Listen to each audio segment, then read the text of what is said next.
Rescuers are unlikely to find any more survivors of Mexico's earthquake still buried in the ruins and will cease operations to find them at the end of Thursday, the emergency services chief said, quoted by Reuters.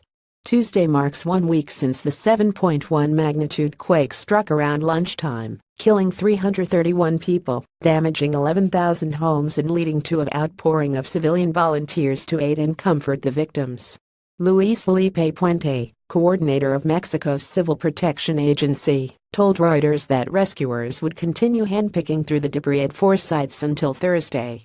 "I can say that at this time it would be unlikely to find someone alive," Puente said, considering that specially trained dogs have yet to pick up the scent of survivors. 43 people were still missing, including 40 who may have been trapped beneath the collapsed office building in the Roma district of Mexico City, Puente said. One person was believed missing at each of 3 other sites in the capital. At the office building, relatives protested overnight, increasingly angry with the slow progress recovering their loved ones and an alleged lack of information.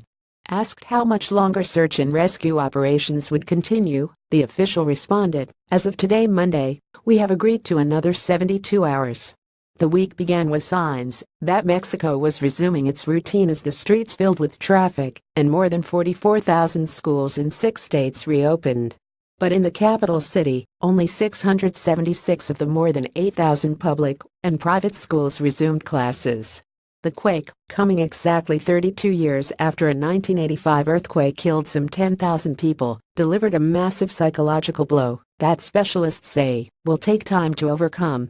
"The children are in crisis and don't want to talk. Some kids didn't even remember their own names," said Enriqueta Ortuno, 57, a psychotherapist who has been working with victims in the hard-hit Xochimilco district. Much of the nation's attention was focused on a fallen school in Mexico City, where 19 children and 7 adults died.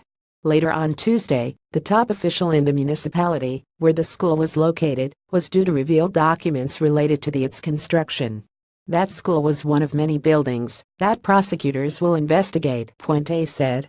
Roughly 10% of damaged buildings were constructed after strict building codes were enacted in the wake of the 1985 earthquake.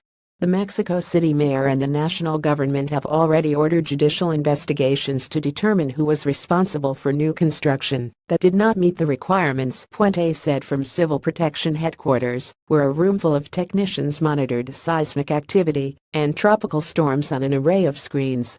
In Mexico City, 187 people died in 38 buildings that collapsed. Mayor Miguel Angel Mancera said thousands of families who lost their homes in uninhabitable buildings would be offered $3,170 pesos monthly in temporary rent assistance. Rescuers pulled 69 people from quake-damaged properties, of whom 37 were still in the hospital as of Monday, 11 of them in grave condition, Puente said. Demolitions of buildings that are beyond repair could begin as soon as Tuesday, he said. Responders from 18 countries came to Mexico to help, but with the search for survivors down to 4 sites, most of them had gone home, with Americans and Israelis among the few to remain, Puente said. The Japanese contingent left on Monday.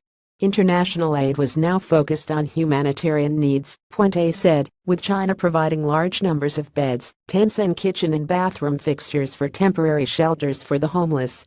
But the biggest contributions came from Mexicans themselves, who responded with so much food, supplies and volunteer work that officials had difficulty moving largesse from wealthy and accessible neighborhoods to the most needy. Puente recognized some deficiencies in coordinating relief efforts, but overall, he said, the government today is an international benchmark. Please log in to post a comment.